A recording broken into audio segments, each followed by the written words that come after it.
Hello law students, कैसे हैं आप सभी लोग। मैं हूं आपका होस्ट रमन एंड आप सभी लोगों का वेलकम करता हूं अपने यूट्यूब चैनल लीगल ग्लोसी पे। सो लॉ स्टूडेंट, आप सभी फर्स्ट सेमेस्टर के स्टूडेंट के लिए वीडियो बहुत ज्यादा इंपॉर्टेंट होने वाली है क्योंकि आप सभी के एग्जाम करीब आ चुके हैं। सो जाहिर सी बात है आपके मन में काफी सारे डाउट्स आ रहे होंगे, काफी सारे क्वेश्चंस आ रहे होंगे एंड मोस्ट इंपॉर्टेंट बहुत सारी टेंशन आपके माइंड में जरूर होगी। मुझे पता है दोस्तों, as a first semester student मैंने भी ये सारी चीजें फेस की थी, तो मैं उन सभी डाउट्स का आज की इस वीडियो में आपको सॉल्यूशन देने वाला हूं। तो देखो, सबसे पहली चीज आपके मन में क्या आ रही होगी। देखो, सबसे पहले मैं यहाँ पे कैटेगराइज कर लेता हूं दो स्टूडेंट को, देन हम लोग डिस्कस करेंगे। एक वो स्टूडेंट है जिन्होंने बिल्कुल भी पढ़ाई नहीं करी, एक वो स्टूडेंट है जो बिल्कुल पढ़ाई कर रहे थे, बहुत अच्छे से लॉ को पढ़ रहे थे, ठीक। एंड एक वो स्टूडेंट भी होंगे जो कभी कभी पढ़ रहे थे, कभी कभी नहीं पढ़ रहे थे लॉ के सब्जेक्ट को। अब देखो, यहां पे जो टेंशन है, इसका ये मतलब नहीं होगा टेंशन इसको कम होगी, उसको ज्यादा होगी, उसको थोड़ी ज्यादा होगी। यहां पे जो तीन कैटेगरी के स्टूडेंट है, इन सभी को टेंशन बहुत ज्यादा होने वाली है एंड हो भी रही होगी, होनी भी चाहिए दोस्तों, क्योंकि फर्स्ट टाइम आप किसी लॉ के एग्जाम में अपेयर हो रहे हैं। कुछ आपके साइंस साइड के स्टूडेंट होंगे जो साइंस साइड से आ रहे होंगे, कुछ अदर स्ट्रीम से भी होंगे, कुछ कॉमर्स स्ट्रीम से होंगे, तो उनको बिल्कुल भी आइडिया नहीं है लॉ के बारे में। इनफैक्ट अगर आप आर्ट साइड के भी स्टूडेंट है तब भी आपके मन में बहुत सारे डाउट्स आ रहे होंगे कि यार लॉ के पेपर में क्या से क्या करना है। तो देखो, एक चीज मैं यहां पे बताने वाला हूं। सबसे पहले तो मैं टेंशन डिस्कस कर लेता हूं, आपकी क्या क्या प्रॉब्लम आ रही है। सबसे पहली जो प्रॉब्लम आ रही होगी आप लोगों के सामने कि मैंने जो याद करा है यार, मैं एग्जाम में आंसर लिखते समय मैं भूल ना जाऊं, सबसे बड़ी प्रॉब्लम। दूसरी प्रॉब्लम ये आ रही होगी आप लोगों के मन में कि हमें कितना पढ़ना है, कितना याद होना चाहिए, कितना कितना। तीसरी चीज ये, मैं फेल ना हो जाऊं, मेरी बैक ना लग जाए, सबसे बड़ा डर। एंड फोर्थ पॉइंट, आपको ऐसा लग रहा होगा कि यार मैं क्विट कर देता हूं, मुझे लॉ का एग्जाम वगैरह नहीं देना, इतनी कठिन लैंग्वेज है लॉ की, इतनी कठिन लैंग्वेज है, मुझसे तो याद नहीं हो रहा, इसके इतने legal term, high legal term जा रहे हैं, मुझसे नहीं हो पाएगा। ये इन तमाम तरह के टेंशन आपके माइंड में आ रही होगी दोस्तों। एंड कुछ लोगों के मन में ये भी आ रही होगी कि यार अब हमें पढ़ना कहां से, कैसे पढ़ना है लॉ, क्योंकि अगर हम लॉ का कोई टॉपिक उठा के देख रहे हैं, उस पर अगर हम यूट्यूब पे भी सर्च कर रहे हैं, 1 घंटे की वीडियो मिल रही है, 1.5 घंटे की वीडियो मिल रही है, एंड कोई भी हमें ज्यादा डिटेल में बता नहीं रहा, नोट्स वगैरह कैसे क्या होगा, सीएलएस सीएलपी से जो हम पढ़ रहे हैं यार, उसमें तो आंसर भाई 3 से 4 पन्ने के दिए हुए हैं, मैं याद कर रहा हूँ या याद कर रही हूँ, बिल्कुल माइंड में नहीं जा रहा। और चलो हमको एक क्वेश्चन याद भी हो जाता है तो हमको दूसरा क्वेश्चन पढ़ते जाके उसमें कंफ्यूजन हो जाती है। अब हिंदी मीडियम स्टूडेंट जो है, इंग्लिश मीडियम स्टूडेंट, उनका एक अलग ही गोल चल रहा है लैंग्वेज का। इंग्लिश मीडियम वाला समझ रहा होगा यार मुझे हिंदी में एलएलबी कर लेनी चाहिए थी, मैंने इंग्लिश में गलत करी, इसमें इतनी डिफिकल्ट लैंग्वेज है मैं कैसे करूं। सेम ऐसे ही हिंदी मीडियम वाले सोच रहे होंगे यार हिंदी, इतने डिफिकल्ट वर्ड्स में कैसे पढूं हिंदी में। एंड सीरियसली हिंदी में जो लॉ की लैंग्वेज है भाई साहब, बहुत टफ है। तो इन तमाम सारी कंफ्यूजन, इन तमाम सारी टेंशन को आज मैं सॉल्व करने की आपको इस वीडियो में मैं कोशिश करने वाला हूं। तो देखो, सबसे पहली चीज मैं आपको बताना चाहता हूं दोस्तों कि एक टेंशन आप बिल्कुल भी माइंड से निकाल दें दोस्तों, कि आप फेल होने वाले हैं, आपकी बैक लगने वाली है। बिकॉज जब तक आप साइकोलॉजिकल आप सही नहीं होंगे तो आप एग्जाम में कैसे राइट करेंगे जाके। ओके, तो इस चीज को आप बिल्कुल माइंड से हटा दें। देखो क्या होता है, आपका 100 नंबर का पेपर आता है, ठीक, एंड आपको एक एग्जाम में 36 मार्क्स लाने होते हैं। अगर आप बीएलएलबी कर रहे हैं, टोटल आपको 248 मार्क्स लाने होते हैं, 288 बीएलएलबी वाले को 288 मार्क्स लाने होते हैं, ठीक, यानी 48% आपको लाने होते हैं, चाहे आप एलएलबी कर रहे हैं चाहे आप बीएलएलबी कर रहे हैं। अब 48% मार्क्स आपको लाने हैं। क्या आप 100 में से भाई यार 100% में से भाई 600 का मार्क्स आपका बीएलएलबी वालों का हो रहा है, 500 का एलएलबी वालों का आ रहा है, तो क्या आप भाई 48% मार्क्स नहीं ला सकते? आप अपने आपको इतना काबिल भी नहीं समझते हैं? आपने हाई स्कूल का एग्जाम दिया होगा, इंटरमीडिएट का दिया होगा, आपने तो बोर्ड के एग्जाम दिए हैं। तो दोस्तों ये क्या चीज है, ये भी हो जाएगी, बिल्कुल टेंशन नहीं लेनी, ठीक।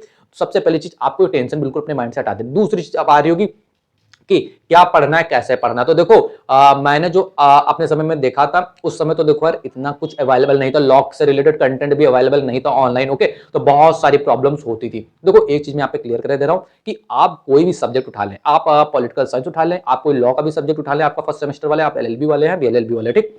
आपको क्या करना, जो भी सब्जेक्ट का पढ़ना है, उनको एक पहले आप एक यूनिट लें, उस यूनिट के कुछ इंपॉर्टेंट टॉपिक्स को आप देख लें। आपको सिर्फ इंपॉर्टेंट टॉपिक्स को देखना है। आप, मेरा एनी रिकमेंडेशन रहेगी, पर्सनल ओपिनियन रहेगी, अगर आपको मानना है तो माने, अदरवाइज ये आपके ऊपर डिपेंड करता है कि आप किसमें कंफर्टेबल है। देखिए, मेरा मानना है कि आपको पहले टॉपिक्स कंप्लीट करने चाहिए, उसके बाद आपको क्वेश्चंस प्रैक्टिस पे जानी चाहिए। डायरेक्ट अगर आप क्वेश्चंस पे जाएंगे तो बहुत सारी कंफ्यूजन आपके माइंड में आ सकती है। फॉर एग्जांपल, आपको लगेगा कि यार एक क्वेश्चन दिया हुआ ये वाला, हाँ अब ये क्वेश्चन सेम आया नहीं तो अब क्या करूं, ये भी एक प्रॉब्लम हो सकती है। बट हाँ, अगर आप टॉपिक पढ़ेंगे तो उस टॉपिक से रिलेटेड क्वेश्चन जरूर आएंगे। तो टॉपिक आपको अच्छे से पढ़ने, इंपॉर्टेंट टॉपिक्स पढ़ने। एंड डोंट वरी, टेंशन मत लेना, समझ में नहीं आ रहा होगा ना कि यार कैसे करें, इंपॉर्टेंट पहली बार कर रहे हैं ना, मैं हूं ना, आपके लिए यूट्यूब पे बताने वाला हूं ना, हर एक सब्जेक्ट के मैं कोशिश करूंगा, हर एक सब्जेक्ट के आपके इंपॉर्टेंट टॉपिक्स जरूर आपके साथ शेयर करूं। ओके, एंड हो सका तो किसी किसी सब्जेक्ट का मैं रिवीजन क्लास भी आपको जरूर कराऊंगा। बट उसके लिए आपको क्या करना होगा, कमेंट में बताना होगा कि आपको वीडियो चाहिए नहीं चाहिए, एंड अपने फ्रेंड के साथ इस वीडियो को शेयर करना होगा, क्योंकि यार ऑडियंस ज्यादा होगी तो पढ़ाने में भी मजा ज्यादा आने वाला है। ओके,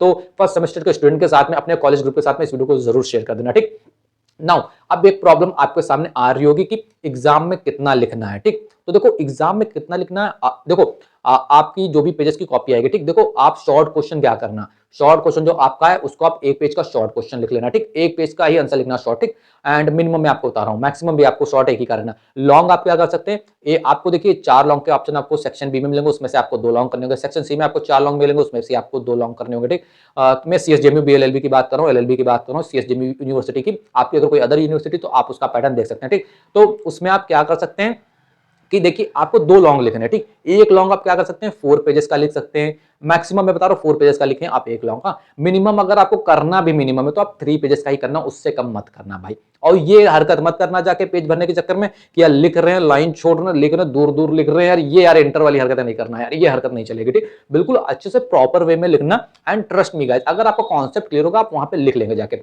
सेकंड थिंग, एक प्रॉब्लम और आती है कि यार भाई भूल गए तो क्या होगा, सेक्शन भूल गए तो क्या होगा, जजमेंट भूल गए तो क्या होगा, वहां पे कोई लीगल टर्म लिखा हो वो भूल गए तो क्या होगा। भाई एग्जामिनर भी समझता है कि आप फर्स्ट टाइम एग्जाम दे रहे हैं। ठीक, तो इतना कोई वो बड़ी बात नहीं है। ठीक, देखो सेक्शन भूल गए कोई जरूरी नहीं यार, आप आंसर राइटिंग लिख रहे हैं, सेक्शन वहां पे कोई मैंडेटरी नहीं कि आपको सेक्शन याद हो। सेक्शन याद नहीं, बिना सेक्शन मेंशन करे भी अपना आंसर वहां लिख सकते हैं। आप वहां पे आंसर लिखने जाके बिल्कुल सही चीजें लिखें, अगर आपको आती हो तभी आप केस लॉस मेंशन करें, तभी आप सेक्शन मेंशन करें, कोई कंपलसरी नहीं है सेक्शन मेंशन करना। ठीक, कॉलेज में डरा देते हैं कि यार फेल हो जाओगे, 5 साल के एलएलबी तुम 10 साल में करोगे, 8 साल में करोगे, 6 साल में करोगे, एलएलबी ये हो, तो डरने की बात नहीं, आराम से हो जाएगा। ठीक, तो इस चीज को आप माइंड से बिल्कुल निकाल दें कि आप अगर भूल जाते हैं, फॉर एग्जाम्पल आपने रटी हुई है, आपने 10 लाइन रटी हुई है किसी भी टॉपिक पे, मैं मान के चल रहा हूं आपने कॉन्स्टिट्यूशन लॉ पे कोई भी 10 लाइन रटी हुई है साइलेंट फीचर की, आपने मान लीजिए, मैं साइलेंट फीचर की बात करता हूं, विशेषताएं, संविधान की विशेषताएं हैं, उसमें आपने 8 से 10 हेडिंग तो करी होंगी, मुझे लगता है आप में से करी होंगी, लोगों ने नहीं करी तो कर जरूर लेना, साइलेंट फीचर बता रहा हूं। ठीक, संविधान की मुख्य विशेषता है, अब उसमें से मान लीजिए आपको, आपने 10 याद करी, रटी यानी याद नहीं करी, रटी। ठीक, अब उसमें से आपको सिर्फ याद रह गई 3, तो अब आपको क्या करना, उन 3 हेडिंग को प्रॉपर लिखना है। ठीक, और उन 3 हेडिंग को आपको यानी सही लिखना है, ऐसा नहीं कि गलत सब कुछ लिखाएंगे, उन 3 हेडिंग को बहुत अच्छे से आपको लिखना है जाके, एंड उनको थोड़ा सा बड़ा करने की कोशिश करना, अपनी थोड़ी सी इंटेलिजेंस लगाना, एंड अच्छे से लिख के आना। ओके, तो आप अच्छे से लिख के आना, पेपर में ये मत करना कि कटिंग बहुत करके आ रहे हो, ये काट रहे हो वो काट रहे हो ना, ये मत करना। ठीक, तो इस चीज पे आप जरूर फोकस करना, कटिंग वगैरह ज्यादा मत करना, कॉपी बिल्कुल नीट एंड क्लीन रखना। ओके, नाउ अब एक लैंग्वेज का पोर्शन आता है, लैंग्वेज के लेके भी बहुत सारे कंफ्यूजन आ रही है। तो देखो इसमें तो मैं अपना एग्जांपल हमेशा दूंगा दोस्तों, बिकॉज हुआ क्या था कि मैं पीसीएम साइड से था, यानी साइंस साइड से था दोस्तों। 12 तक मैंने बीएलएलबी करी थी सीएसजेएमयू से, एंड हुआ क्या था दोस्तों, जहां से मैंने एडमिशन लिया वहां पे सिर्फ हिंदी मीडियम ही अवेलेबल थी, बट मैं इंग्लिश मीडियम से कर रहा था दोस्तों। बट वहां पे कोई स्टडी मटेरियल हो गया, उस टाइम पे इतना नहीं था, सीरियसली बता रहा हूँ, यूट्यूब पे भी कुछ नहीं था, स्टडी मटेरियल वगैरह कुछ अवेलेबल नहीं था। 2018 की बात होगी दोस्तों ये। नाउ अब हुआ क्या, मुझे लगा यार कोई साथ वाला भी इंग्लिश में नहीं है, नोट्स भी नहीं मिल पाएंगे, मुझे तो लॉ के बारे में कुछ भी नहीं पता है, एंड कोई यूट्यूब चैनल भी नहीं था जो सीएसजेएमयू के बारे में कुछ बताता उस टाइम पे। ठीक, तो मेरे अंदर तो आपसे ज्यादा टेंशन थी, लेकिन मैंने क्या करा, मैंने सोचा यार जो होगा देखा जाएगा, मुझे अपना काम करना है, पढ़ना है और लिख के आना है। ओके, क्योंकि मुझे इतना मालूम था कि मैं लिख लूंगा, मुझे इतना मालूम था, आपको भी बिलीव होना चाहिए कि आप लिख लेंगे। ठीक, तो मैंने क्या करा यार, हिंदी से पूरी प्रिपरेशन करी। मेरे लिए बहुत डिफिकल्ट था, मुझे लग रहा था कि इंग्लिश ईजी होगी, हिंदी ईजी होगी, इंग्लिश टफ होगी, बट एक्चुअली दोस्तों जो मैं सच बात बताऊं, आपको अच्छा लगे या खराब लगे, बट हिंदी में जो लॉ की लैंग्वेज है बहुत ज्यादा टफ है इंग्लिश के कंपैरिजन में। ओके, तो हिंदी बहुत ज्यादा टफ थी। ठीक, मैंने पूरा सेमेस्टर हिंदी, फर्स्ट सेमेस्टर अपना हिंदी प्रिपेयर, सारे सब्जेक्ट मैंने हिंदी में प्रिपेयर करे। इनफैक्ट हुआ क्या, जब आंसर लिखने का समय आया, जब मेरे सामने क्वेश्चंस लिखने का समय आया, तो हुआ क्या, मुझे हिंदी में सारी चीजें याद थी, मेरा कॉन्सेप्ट क्लियर था। ठीक, लेकिन मैंने इंग्लिश में पढ़ा ही नहीं था, बट मैं पेपर इंग्लिश मीडियम में अटेम्प्ट करके आया, बिकॉज मेरा कॉन्सेप्ट क्लियर था। मैंने क्या करा था, मैंने टॉपिक्स को पढ़े थे, एंड मैं ट्रांसलेट कर करके मैंने अपने थ्रू अपने ओपिनियंस को वहां पे रखा। मुझे लॉ के कॉन्सेप्ट क्लियर थे। अब जैसे आपने कोई लॉ पढ़ा, बेरेट का कोई लॉ पढ़ा, ठीक, अब बेरेट का कोई आपने लॉ पढ़ा, अब आप इतना तो है नहीं कि आप 2 से 3 लाइनें लिख के आएंगे, तो आपको कानून पता है। अब वहां पे आपने क्या कि अपने ओपिनियन के अकॉर्डिंग अपनी स्किल दिखा के वहां पे अपने आंसर राइटिंग करी है। ठीक, तो ये आंसर राइटिंग आपको जरूर आनी चाहिए। ओके, तो इस चीज को आप लोग जरूर ध्यान रखना कि आपको कैसे आंसर फ्रेमिंग करना करनी। ओके, अब बाकी आप सभी लोगों के ऊपर है दोस्तों कि ये मेरे कुछ पर्सनल एक्सपीरियंस हैं जो मैंने आपके साथ शेयर करे दोस्तों। बाकी हो सकता है आप में से कुछ लोग एग्री करें, डिसएग्री करें, बट हाँ, ये मैं ऐसा नहीं कर रहा हूं कि आप लोगों को सेम सारी चीजें अप्लाई करनी, बट हाँ, आप एक रेफरेंस के तौर पे अप्लाई कर सकते हैं। मैं आपको अपना एक एग्जांपल दे रहा हूं। ओके, सो ये आप एक डिस्क्लेमर भी समझ सकते हो दोस्तों इस वीडियो का। बाकी बाद में ये ना कहे कि यार आपने ऐसे बताया तो ऐसे हो गया, ऐसा कुछ नहीं, बट आप ट्राई योर बेस्ट। आपको लॉ समझना है, रटना नहीं है। लॉ कुछ नहीं, बस एक कॉमन सेंस होता है, इतना याद रखना। लॉ को कभी आप रट नहीं समझते हैं। लॉ को आपको जितने भी लॉ के सब्जेक्ट हैं उनको आपको कभी याद नहीं करना, याद नहीं होंगे, भूल जाओगे।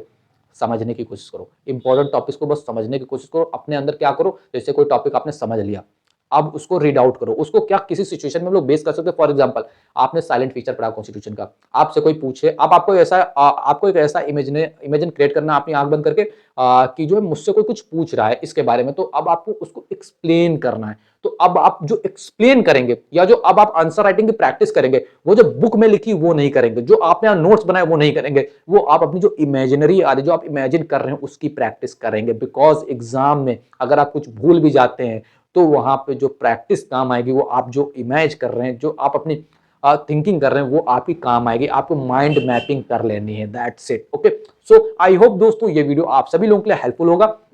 टेलीग्राम चैनल से जरूर जुड़ जाना दोस्तों, एंड जो भी अपडेट होगी आप लोगों से रिलेटेड, एंड आपके कोई भी क्वेश्चन हो, आप क्या कर सकते हैं, @legalraman.in आप इंस्टाग्राम पे मुझसे संपर्क कर सकते हैं दोस्तों। कोई भी क्वेश्चन हो फर्स्ट सेमेस्टर के स्टूडेंट का, मैं वो सारे डाउट आपके क्लियर करने की कोशिश जरूर करूंगा। लिंक आपको सभी डिस्क्रिप्शन बॉक्स में एंड कमेंट बॉक्स में मिल जाएगी। चैनल को सब्सक्राइब कर लो, एंड अगर आपको चाहिए वीडियो अपने सेमेस्टर से रिलेटेड, आपको बस 2 काम करने हैं, 3 काम मैं कह सकता हूं। एक, आपका सब्जेक्ट आपको कमेंट करना है, दूसरा चैनल सब्सक्राइब करना है, एंड तीसरा अपने फ्रेंड के साथ वीडियो शेयर करना है। बिकॉज जितने ज्यादा लोग होंगे उतना ज्यादा मेरा भी मन लगेगा आप लोगों के लिए वीडियो बनाने में। ओके, तो चलिए वीडियो यहीं पे एंड कर रहा हूं। थैंक यू सो मच दोस्तों, वीडियो देखने के लिए बहुत बहुत धन्यवाद।